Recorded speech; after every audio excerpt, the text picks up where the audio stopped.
And as the Democrats were working inside to finalize a government takeover, Republican lawmakers proposed their own health care bill, which would lower health care premiums and end junk lawsuits. Now, it would also do so without letting the government make decisions for you and your family and without adding billions to our national debt.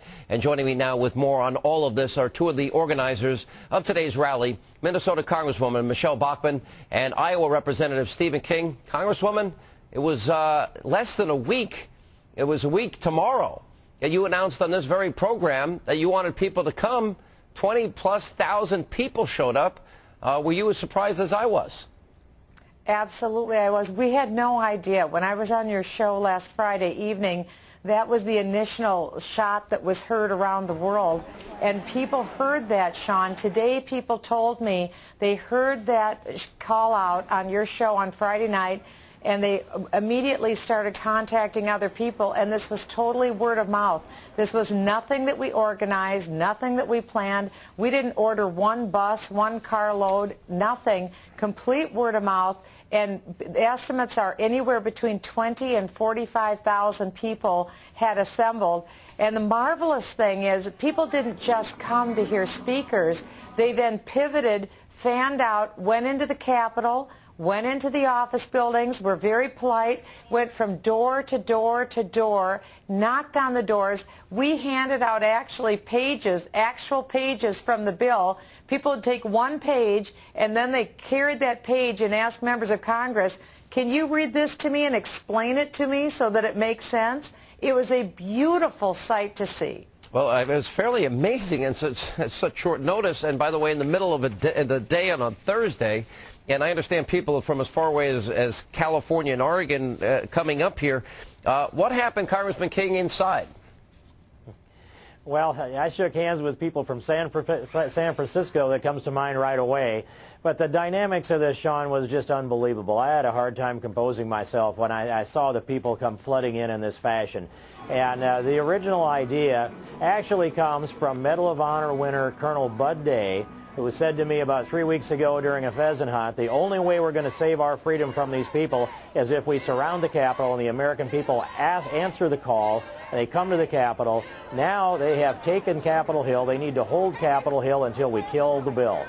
All right, Congresswoman Bachmann, originally you thought that this vote may take place on Friday. There's been reports all throughout the day that, in fact, the bill may take place on a special session on Saturday. What is the status of that?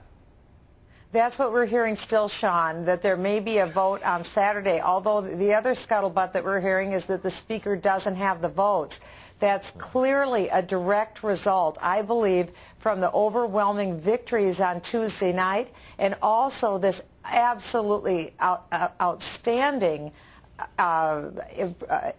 grouping of people that we had today at the Capitol. This was organic, it was a meetup, it was spontaneous, and it spoke volumes to the members of Congress, and it's continuing to have ramifications on Capitol Hill. Yeah, Congressman, what's interesting to me is if you look at the election results on Tuesday, it seems like the Democrats, you know, they didn't hear what happened. But I've got to wonder if some of the blue dog Democrats are looking at this a little bit differently than, say, the leadership in Congress. Your reaction, do you think, are you talking to those blue dogs? Are they nervous about the results, especially a 20-point shift in a year in New Jersey, a 25-point shift in Virginia in a year? Are they concerned? Well, Sean, I'm trying to talk to them. I'm not seeing them around. They're high. And I don't know which one you spoke to. They heard Mark Levin was in town, so they ran for the hills.